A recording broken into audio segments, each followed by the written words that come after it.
Welcome back, everybody, to another edition of The Teams. As always, a big shout out to our sponsor of this segment, Southside Pizza down in Moorabbin.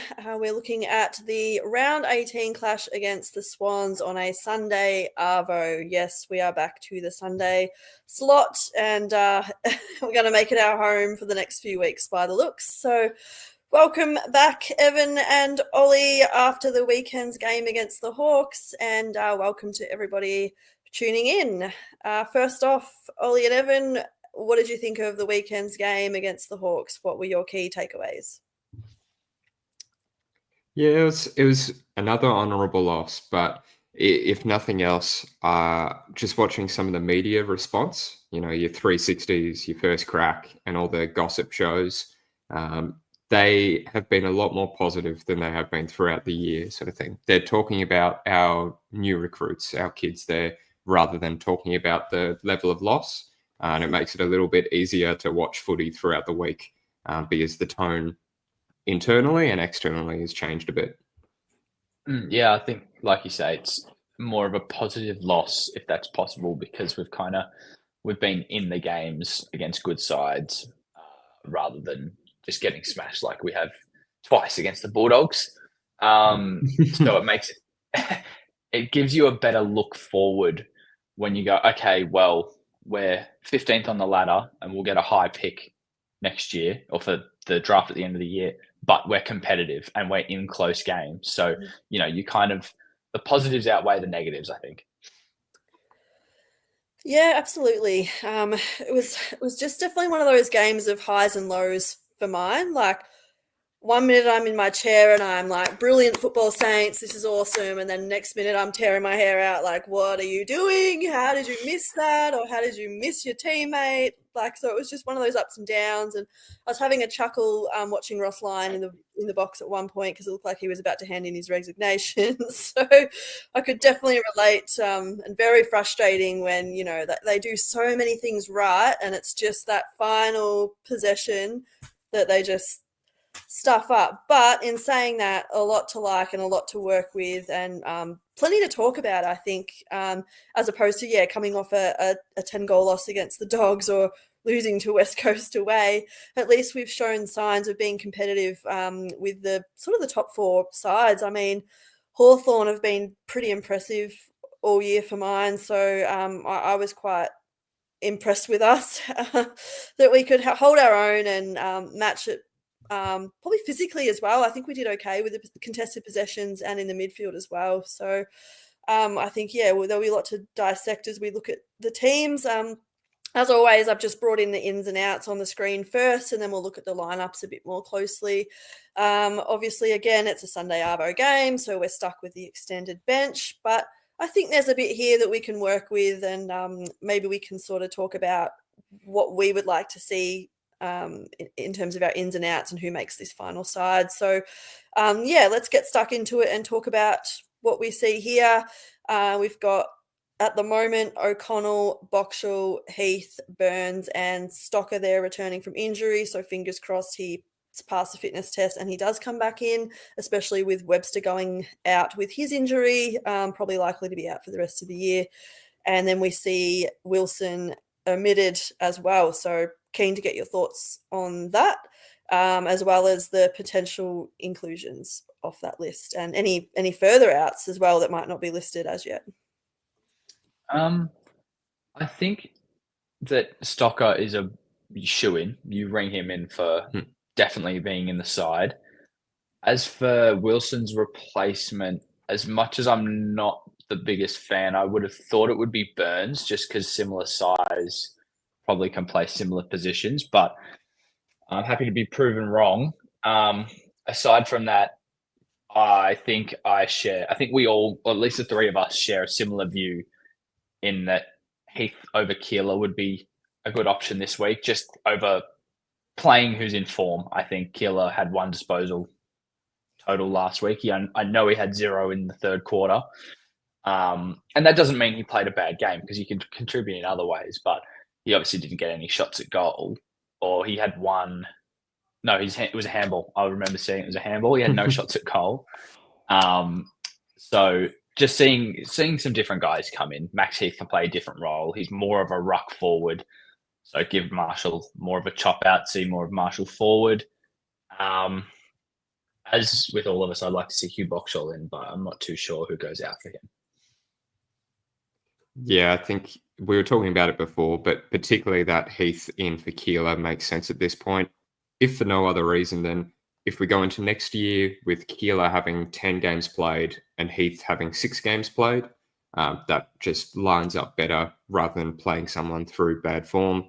And that was a big week for Marshall. So he definitely needs that proper second ruck help, because Meek he put in a good fight against him. I personally would think Boxall is a chance for that Darcy Wilson spot, specifically because looking at the VFL performance, they talked about him specifically trying to add forward and goal kicking talents to his list. And he did make the most of that, kicking the 2 goals in the VFL throughout the week. So perhaps that's enough of a tick on his sort of list there that he might fit into that half forward mid space. Yeah, it's going to be quite interesting. And I think we all are in agreement with Keeler having a rest for Heath. I think the time has come. Let's get Heath in the side, see what he can bring.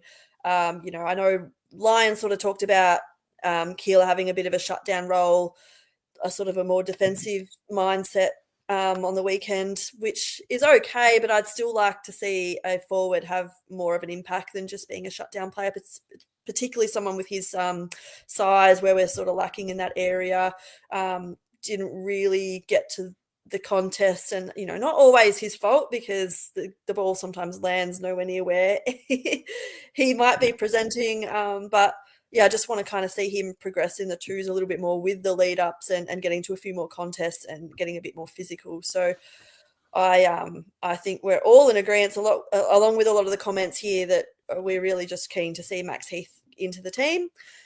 And I agree with Boxall coming in. I would play him over Burns, despite Burns having a very solid VFL game as well. But I just think Burns is tried and tested a bit this year, and time to just see what Boxall can offer, getting consistent games under his belt. So that's what I would like to see. And then, if Stocker's free to play in terms of his injury, he's a no-brainer, straight swap for Webster there. So that one's nice and easy.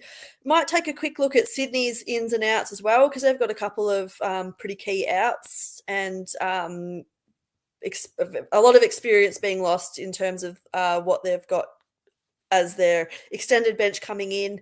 When you're looking at the likes of Papley and Amati, coming out of the team, I think they're pretty key outs, which are good for us. What's your take on that, and as well as who they're bringing in potentially? Yeah, absolutely. The last 2 weeks where Sydney have had, Gordon, Papley and Amati all come back through, they've looked like a completely different team as far as forward pressure goes, and actually being able to hit the scoreboard.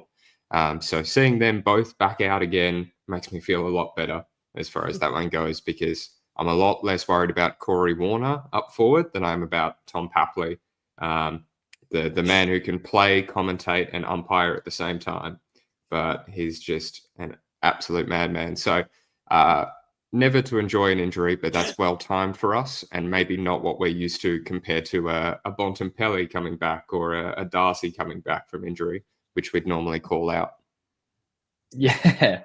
Yeah, exactly. I think that also with the Tom Papley out probably means that Chad Warner plays a little more forward, which I feel like might be dangerous for us. He kind of seems like one of those guys that just would kill St Kilda every time for whatever reason. And they've got obviously extended bench, so we won't know till 5 p.m. tomorrow, but they've stocked up on tolls with Latham and Francis. Both have played forward quite a lot this year. So they decide to use both of them. That could be dangerous considering we're a bit undersized. So maybe O'Connell or comes in, or Keeler stays in and plays defense, but that might be too tall. Just depends on how they decide to line up. I think that'd be with our sort of height issues at the moment. Zane Cordy will be back this week playing VFL, but I think the best way to go about it would be to just try and match Sydney because they've got the cards to play. Yeah, definitely. Yeah, it will be quite interesting if they do go tall because, yeah, as you touched on, we are no secret undermanned, especially down back this year. But really like what I've seen from Tauru and the continued sort of consistency and confidence from Caminiti. He might not get many possessions, but he certainly gets a lot of marks. And I've really liked his leadership out there, especially with a few of the younger blokes coming in. But before I talk too much about the back line, we'll jump into the midfield now as I just bring up the actual lineups, which, as always, are not as we expect them to be. But we're used to that now, and we're pretty used to how our midfield at least will run out. Besides, I guess we don't really know who will be sub yet. But yeah, what's sort of your take on the midfield? Mine's been pretty positive the last few weeks. I think they've gelled quite nicely, and I did want to touch on Naz running through the midfield as well, because I, for mine, love what I saw with him running through, particularly that last quarter. He was so dominant, very exciting, and I thought he really got us going and made quite a difference. And I think it's a good talking point because a lot of people really do still like him being off half back and being that real attacking player. But we do have Sinclair down there doing that as well. So, yeah, keen to sort of see what your thoughts are on the midfield as a whole and then throwing Naz into the mix. I mean, 43 touches and 3 behinds is nothing to sneeze at. If he had have kicked those 3 goals, wow, like that's one of the all-time games. Obviously, he couldn't convert. But yeah, I think that one of my biggest positives out of this sort of second half of the year so far is probably Marcus Windhager. I think he's really, even when tagging, so he hasn't tagged the last 2 weeks. I still think he's looked really good. He looks a little more comfortable in his role, which is what we were talking about earlier in the year. He kind of looked lost playing on half back, / half forward even. But he looks like he's got more of a direction now, whether tagging or not. He sort of, I don't have the stats up for his last few games, but it feels like he's showing the potential that we know that he has. And like, we've seen glimpses over the years, but the last few games this year, he's gone 27, 21, 15, 16, 28 disposals. And 2 of those, the 2 middle games against the Bulldogs and Collingwood, he was tagging. So if you're getting 15 plus as a tagger, you're playing your role really well, which is great to see considering there was, I don't think he's signed yet. He might have another year on his contract. I can't remember, but he's someone that I want to lock away for a few years. And I think that Jack Steele as well, 26 touches, 15 tackles. 15 tackles is a crazy number. Yeah. And even though I feel like he hasn't done too much this year in terms of I don't feel like I've seen him a lot on the ground, whether live or on TV, he's quietly putting together a decent back half of the year. Mm-hmm. Yeah, I'd agree with 95% of that sort of thing. You can probably guess what the 5% is. But Windy, absolutely. And the main point for me with him is the fact that a couple of times the last few weeks, he's kicked a goal on top of that as well. And they've been really hard-fought, aggressive goals on the run, multiple possessions, like really confident stuff that you might not have seen with his confidence levels at the start of the year. So that's really exciting. I do really like Naz in the midfield, particularly, as you say, because of Sinks back there. We just need to use him, sort of thing. There was a couple times where he was really exciting, running straight through the contest, right out the front, and we just blasted away from 80 metres out instead of using him as that forward connection. So if he's going to be in the midfield, we need it to be a connected midfield and not just lots of different pieces moving in and out, which maybe I'll be positive with Steele for once, but probably not. I appreciate the tackles, but maybe not for the role that he needs. And he is still number one blast kick. And I just can't help but feeling that when McRae is kicking it forward wildly and Steele's doing it, that's why Garcia is starting to do those big clearance kicks as well, which is not the message we want to be getting across. So despite us looking really positive in there as far as clearance differential and effective disposal goes, I still worry that perhaps we're not a connected unit yet, and we're teaching the wrong lessons to our kids because they're not being used, or they're being looked over for dump kicks from 90 meters out. Yeah, those kicks when we're not under pressure are probably the most frustrating for mine. Like when there's better options. Like I don't mind it when the player's under pressure and he's got no choice and you just have to bang it forward and, get it out of the opposition's hands, I guess. But there's been plenty of times there where, the first option has just been to quickly do it, like kick it on the boot as quick as possible. Don't even look where it's going. And it does my head in because it just goes straight to the opposition 90% of the time. And then we don't have that forward presence to get to the contest. We don't have a Nick Riewoldt anymore that will just make the contest and make something out of nothing and make the kick look better than it is. We don't have anyone to do that. So it just really frustrates me that we persist with those silly kicks. But I'm glad you have touched on Windy because he's shown real maturity the last sort of month.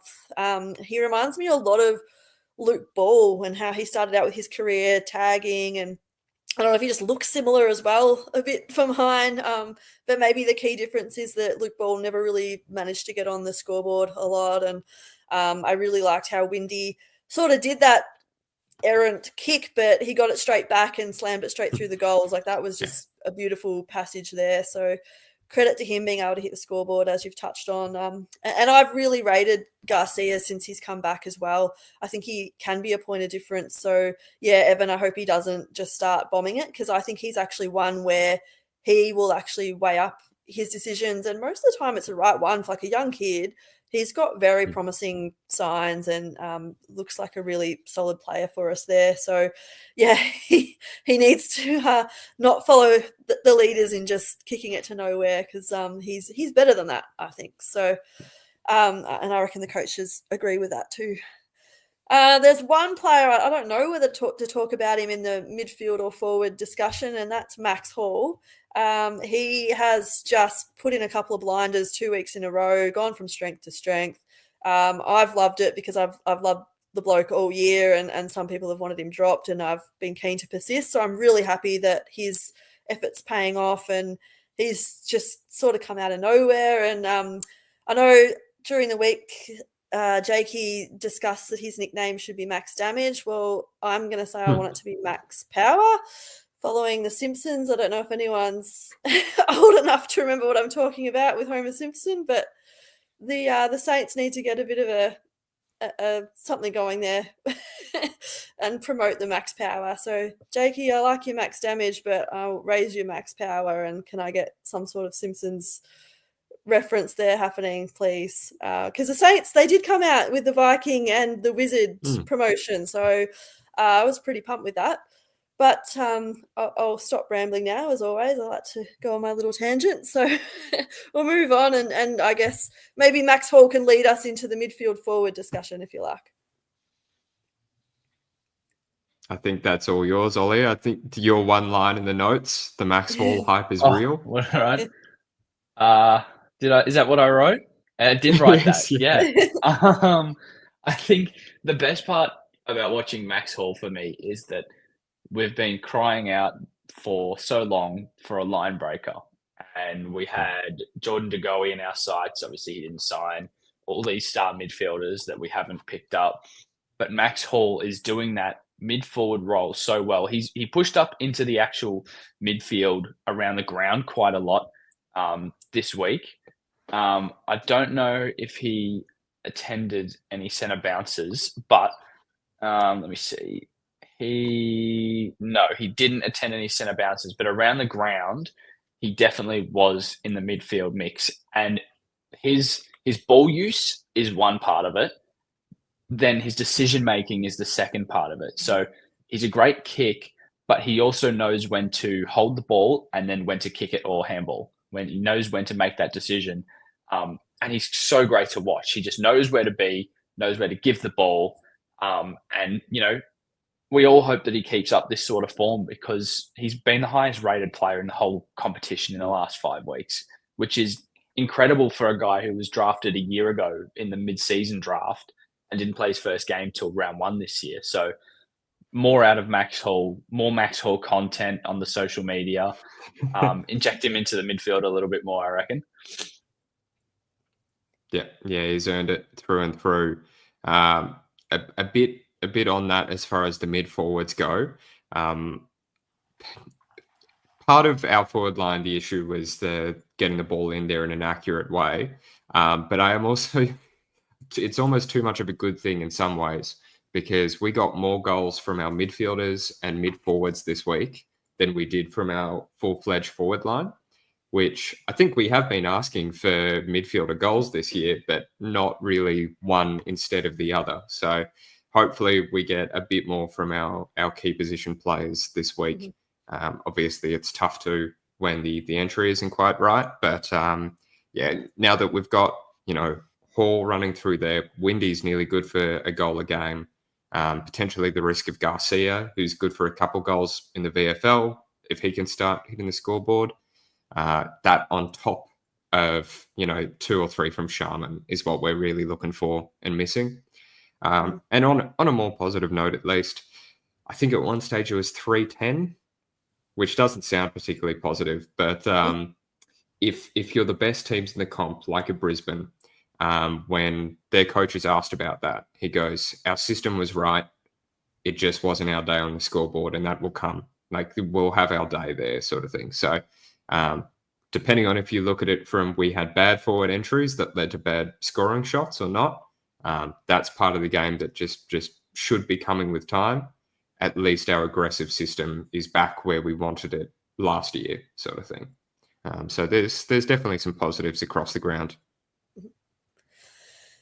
Yeah, all good points there, and I think we probably all share the same frustrations with a few players who just maybe been a bit out of form the last few weeks, not hitting the scoreboard as much. And one of those I'm noticing a bit in the comments is Dan Butler. A few have sort of mentioned that he's not really earning his spot and should be dropped. So just wanted to get your thoughts on Butler and what he's bringing to the team at the moment, and whether you think he's earning his spot there in the forward pocket alongside Higgins. I'm glad you mentioned it because he's listed on the wing.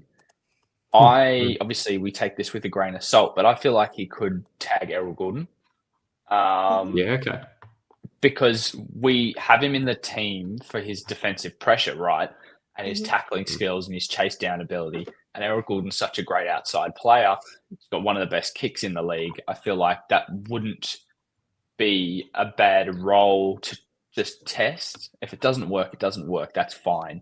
But I think they're trying to find another, I suppose, not another use for Dan Butler, but now that Liam Henry's been playing as well, he's playing more of a small forward kind of role that, we don't necessarily need Butler in now. And Collard, we hope plays that role in the future. So, I was thinking that looking at the lineup, probably not going to happen, but I feel like it could be effective if he's able to wear him like glue for the whole game.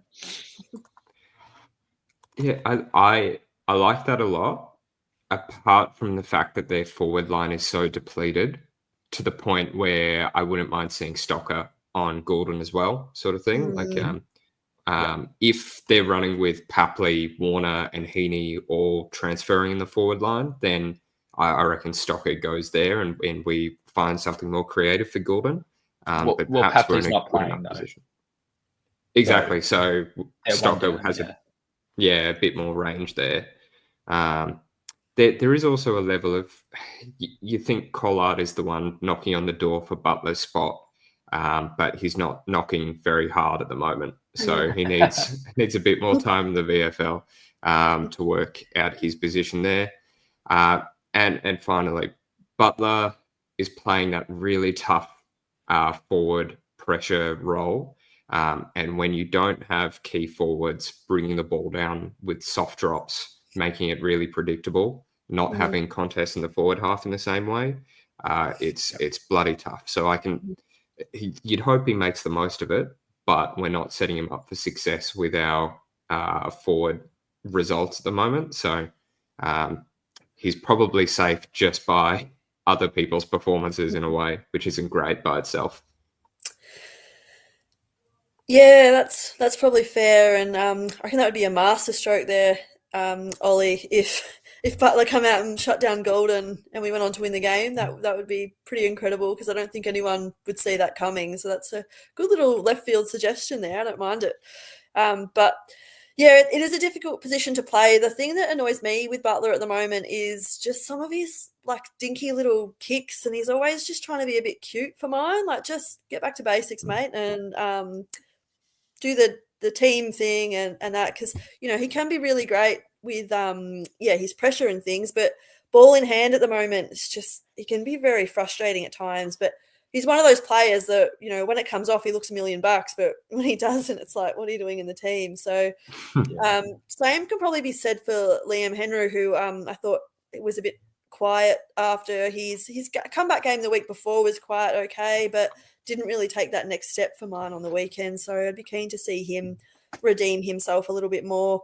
But it is just chaos at the moment. Like, you just don't know what to expect in that forward line. So it must be really difficult for the players at times. And sometimes I just don't know if we have that natural goal kicking instinct a lot of the time, like especially when was it the last quarter when Sharman ran into that open goal and just kicks it 15 meters straight to the opposition. It's just like, again, tearing your hair out moment. Like, what are you doing? Like, it's just, you can't believe it's happening. It's just so frustrating. But hopefully we can get there and it's in between the ears a little bit, because I'd even say the same with Wood. I think he's lost his confidence a little bit. Even his set shots used to be pretty reliable, but lately I just find he almost doesn't want to have the shot, and Higgins is just showing every week why he snaps, because his set shot is deplorable, to put it nicely. So definitely lots of frustration for mine, but at least there are some positives to take out for sure. Moving on to the back line, and I think a player that sort of exemplified pulling my hair out and then showing lots of good things as well was Hasty, because his first half was probably one of the most, I don't know, making me want to... Messy? Yeah, lots of words. I'm trying to think of a nice way of putting it. But at least Ross came out and defended him and, sort of said in the VFL he gets away with that. And it does take a bit of time to get used to the tempo and that kind of thing. And to his credit, I think when Webster came out injured, I think that actually did Hasty the world of good, because it just meant he could focus on his game and not worrying about being subbed off, because I was like, oh my God, just get him off. He's having one of those games. Like, just get him off. Poor kid. But to his credit, he came out in the second half and the Hawks really tried to get under his skin and put him off his game. And he kind of just took it and said, nah, I'm not having it. I'm okay. So I was really impressed. He took a really, really great mark, up there with Taru's, who we'll talk about, I'm sure. But yeah, I was just really impressed with, I guess, his mental capacity, if that makes sense, to just be able to come out the way he did as a young kid and just back himself in. His shirt and everything was ripped, and I was expecting him, if I'm honest, to sort of go into his shell and yeah, sort of throwing the towel in a sense. But the way he came out, really impressive and lots to like. So that sort of brings us into talking about the back line and I guess your key takeaways and what you've sort of thought maybe the last 4 weeks or so, seeing a few of these players now get a few more games together. Obviously Hasty and Taru are the newbies down there. But yeah, what did you sort of take out of the game on the weekend and maybe the last few weeks? Yeah, it's always better when you compare it to the Hawks' previous game in which they scored 150 points. So just by comparison, it's a little bit more positive. I think we saw some really great moments from particularly the kids there. Kamanides becoming more reliable. You got Taru just flying through the air, making up to his name. And Hasty, as you say, I think it just proved that his errors were all above the shoulders rather than actual skills, and that will come with time. I'm glad he's not completely dropped, but we'll see if he ends up an emergency or not. But I think it was still a bit of a half effort at times in that our transition defense was fantastic. We kept them to 10 fewer inside 50s than they'd average. But once they got inside there, they were 10% more efficient than they would normally be. So nearly 2 in every 3 inside 50s they scored, which is not what you're looking for. It is a sign of how good and dangerous they are as a forward line, the Hawks, but we probably let them get away with more than we should have there, largely because they were taking a lot of forward 50 marks, which is something that we struggle with on the other end. So while I'm happy with moments, we probably let them get away with a few more marks, and the system wasn't quite set up yet. But hopefully that comes with time. And if next year we're running with, the halfbacks, Wilkie, Taru, Caminiti, and Stocker all year, then maybe we are a bit better systematically and less reliant on individual efforts.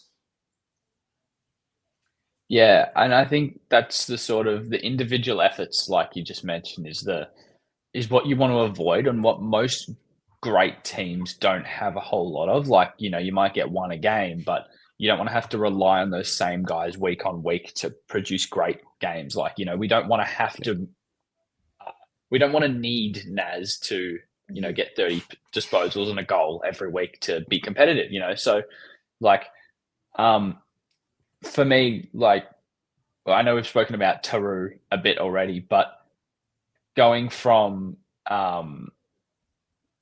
he's had 9 disposals in the first 2 games, went up to 13 this week. So he got a little more of the ball, took one less mark. So, you don't really take that into consideration. And he had 4 tackles, which was quite good to see. There was, I don't know if it was a rundown tackle, but I'm 90% sure he had a great tackle early in the game. Was it the impact like one? To see, where their forward was sort of running straight at him? Yeah. I think so, yeah. And, you like to see him get comfortable in the role. And I think that's what he's doing. He's still out of position a little bit. I remember Ross saying in his press conference, he gets in the wrong spot sometimes, and you can see that. But at the same time, he's played 3 games. So you don't take that into consideration too much when you're talking about him. And it's, you need the continuity in your role. So I think we'll see him play the rest of the season out. Touch wood, doesn't get injured. Just gets to play all the games, and maybe have a standout rising star sort of game. Because forward or defense, he needs to be acclimatized to that AFL pace, and what's going to be required of him at the level. And he's showing in the last 2 weeks more so that he's able to stand up to that challenge. Yeah, all key points, and it's been nice to have the AFL world and not just the Saints rose-coloured glasses getting behind Tauru and getting excited about him. Even hear sort of Gary Lyon talk about him, and yeah, it's just been really nice to have a player with a little bit of hype and excitement. It's been a while, and I feel like him and Hall are kind of doing it at the same time, which is even rarer. So I'm loving it, and I think that maybe is a good segue into my question for the week before we get stuck into the Oppo view, because it's for you to think about which player you're most looking forward to watching in 2026, obviously for the Saints. So you have to only pick one. You can maybe talk about a few, but you have to just pick one that you're most excited to see. Maybe it's Tauru after he's got another preseason. Maybe it's, wanting to see Max King fit and firing. Could be, a Darcy Wilson recovering from what's looking like a bit of second-year blues. Anyone, take your pick. Can I say Tom de Koning? Or is that too early? Yes. No, that's definitely not my answer. I don't know. That's a good question. I might throw out Garcia / Windhager, if that's okay. I'll lead with Garcia because I really think he's got the right head on his shoulders. He's got the right decision making. He's got the toughness that we need in the midfield, because at the moment we're not fending anyone off. We're rushing those kicks, and whilst him and Windy are still young, I think a transition into the new midfield setup of a midfield that sort of grows up together, whether it's Filippo, Windy, potentially led by Garcia. I think that is what I'm most excited for. Not coming into the year with a makeshift Bulldogs, GWS, young kid midfield, or Zach Jones midfield. Having a homegrown trio grow up together through there with a TDK, with a Marshall, changing our midfield game plan from scratch. I think that's the area I'd be most excited for if they commit to that instead of just petering out our senior mids. Nice. That's a good call. I like that. I was thinking of Garcia as well. Do we think Bradley Hill's gonna break out next season? No. I can't believe you went there. No, I still like Bradley Hill at heart. No, I reckon Mateus Filippo. Mainly because we haven't seen enough of him this year. So, I won't say he took the world by storm in season 1, but he had moments. Last year didn't really until the back end of the year when he came back into the side, and obviously no continuity this season. So next year, year 4, he'll be turning 20, 21 or 22. I can't remember. I think he's a year older than me, so it'd be 22, I think. So, seeing him be able to cement his spot in the midfield and, really break games apart. We've seen him do it a little bit, but to be able to do it consistently is probably the end goal for us. And I think we'll start seeing that next year. And it fills you with excitement going to the footy, and you see these guys listed. You see Pooh, you see Taru, Garcia through the midfield, Naz, please. It just makes you want to go to the footy a little bit more. Absolutely. And you guys just talking about this is getting me excited. So I feel like we've missed this for a long time. Genuine excitement about a group of players, and mentioning them sort of coming through together and making something for themselves, like becoming the next generation of St Kilda players together, is just really exciting. And hopefully Naz does put pen to paper soon. I think speaking of frustrating, that's getting frustrating talking about that every week. Like, come on, mate, just do it. But I think Jan agreed with you with Filippo. I brought up a few, but I can go back again. So Naz and Taru, very hard to split. And we've got Max Hall. Woody likes similar with the group of TDK, Garcia, Filippo, and Naz. And so there's a wide range of players to choose from. And I myself, even though I was prepared for this question, I found it really hard to answer because I've changed my mind about 4 times. So I've got a sarcastic answer afterwards. I love it. I love that. So I think my first thought was Filippo, because I think there's no secret that he's one of my favourite players, despite him only playing a handful of games. I just think he's got something, and I just want to see him string some games together. Come on, can we have some luck with the injuries next year for one? Yeah. But Max Hall's kind of surprised me too, and you kind of always worry these players that they come out and they sort of hit their peak and then they taper off. Like, I think I mentioned Jade Gresham last week is, that's sort of what I see Max Hall's game being like. But if he can do it, what he's brought the last couple of weeks, as opposed to Gresham, who kind of got there every now and then was just very inconsistent. I don't want that from Max Hall, so I'd love to see him come out next year. I don't mean he's going to come out and get 25 touches and 3 goals every week. Like, I'm not unrealistic, but if he can stay around that 20 disposal goal a game mark, that's really impressive. So He is one I'm probably most excited about at this point in time. He's kind of overtaken Filippo purely for the fact that he's out there playing. So I'll go with Maxi Hall, but really nice to see a few different answers. And yeah, if we can just get King back, it would make such a difference just to let him have a proper run at it.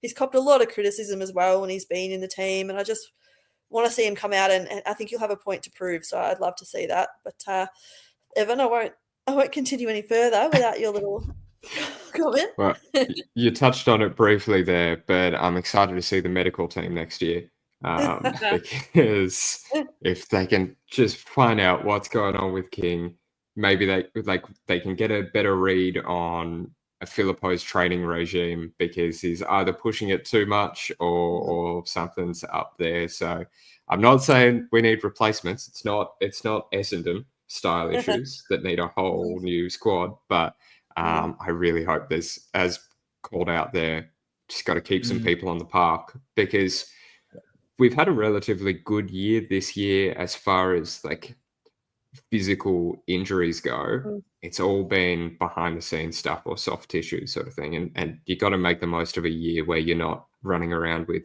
too few soldiers on the park. I actually would have gone with Zane Cordy personally. There's Premiership Cordy player Zane come Cordy, back by in. the way. Do you reckon he plays next year? Don't know. Probably either him or Dougal as a backup, I would have thought. I'm going to say no. But just quickly, speaking of players returning from injury, Paddy Dow's now had a couple of games in the VFL and he's made it through. So a little shout out to Paddy Dow. That's really positive news after such a strange sort of knee issue he's had to deal with. That must have been really tough. So kudos to him for getting back out there. He must be stoked. And I'm stoked to see him back running around too. So that's really positive. I think we've probably talked about us enough. It's time to look at the Oppo view and get stuck into Sydney.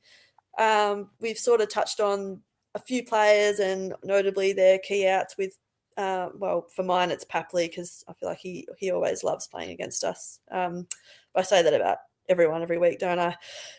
What do you sort of think when you look at this Sydney lineup? They've had a very strange year coming off that embarrassing grand final loss last year, and I feel like they're just starting to gel now with a few players coming back from injury, speaking of. So what do you sort of think coming into this game looking at the Swans? Brodie Grundy is in really good form. Like really good form. I don't know if he dealt with Max Gawn a couple of weeks ago, but he definitely equaled, if not beat him. Marshall is in equally good form at the moment, or maybe not equally, but he's in great form as well. So that's why I think we talk about Max Heath coming in, because he might be able to wear Grundy down if there's two rucks rotating through, because he's just tearing the game up in every single facet. I'm not sure about scoreboard. That's probably the last thing for a ruckman. If you can hit the scoreboard consistently, then you're doing a few things right. But yeah, he's dominating around the ground in the ruck taps, which, because of Marshall's sort of play style, we do get beaten in the hitouts often. But I think that Grundy and Marshall are similar types of players in that they'll rack up disposals as well as just have an impact in the ruck. Yeah, 100%. I don't know why. I always hate it when Grundy's in good form. I don't like the way he plays. But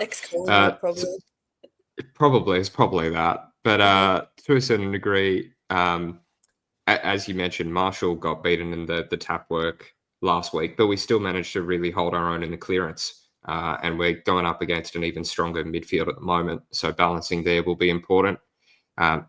We've touched on the Amadi party is over, which is good for us at least. But the last thing there is their back line, which has been pretty inconsistent this year, but has strong names in it. Particularly something I think is really important is Blakey back there. His run and carry, obviously the lizard, is one of their most dangerous tools. But throughout the year, he's been forced to play as an honest key defender. This week, well, throughout the season, we haven't really had the forward pressure to match up against a whole range of key defenders. But keeping him honest is something that's going to be really important, because when he plays as a key defender, they have such less run off halfback compared to when he can just run and carry. So it's going to be a really big week for Sharman, Owens, Keeler if he's in there, or the other big fellas back there if need be. Because if we can keep them responsible, it's going to be they're going to be a far less dangerous side.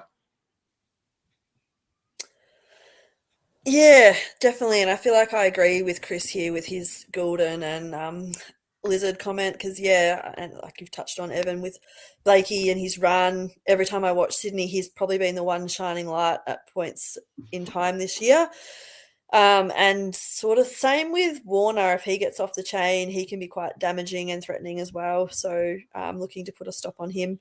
And then it's funny, I was just thinking last year when we played Sydney and we beat them, from memory, I don't actually think Papley did play that well, because I reckon Stocker played on him and shut him down or something like that. But anyway, back to who actually is playing. I still feel like, yeah, Goulden is most dangerous for mine. He's just elite with his disposal and can carve you up. So, yeah, probably looking to stop him, but don't think we need to necessarily tag unless it's Dan Butler, because I like that little suggestion there. But yeah, I think we've probably made some good points there with who is most dangerous, and yeah, they are missing quite a few from their team. But in saying that, I do think they've improved the last couple of weeks. So yeah, it's not going to be an easy game, but, you know, I like that we did beat them last year. And I think going off our form the last couple of weeks, I think this is very winnable. And on that, what do you think is the key to winning this game?